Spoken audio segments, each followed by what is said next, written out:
আমি এসেছি তোমাদের গ্রামকে রক্ষা করতে। হাল্ক ভাই, রাতে ভয়ঙ্কর কিছু বের হয়। আমি দেখবো ব্যাপারটা। এই মেয়েটার মধ্যে কিছু একটা আছে।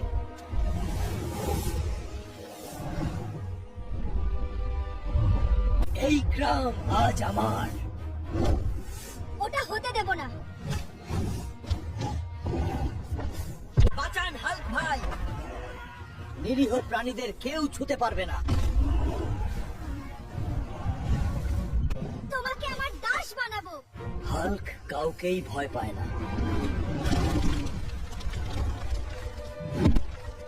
তোর অত্যাচার আজ শেষই। আমি অমরই। হাল্ক ভাই, আপনি আমাদের বাঁচালেন। গ্রাম নিরাপদ, এখন হাল্ক ঘুমাবে।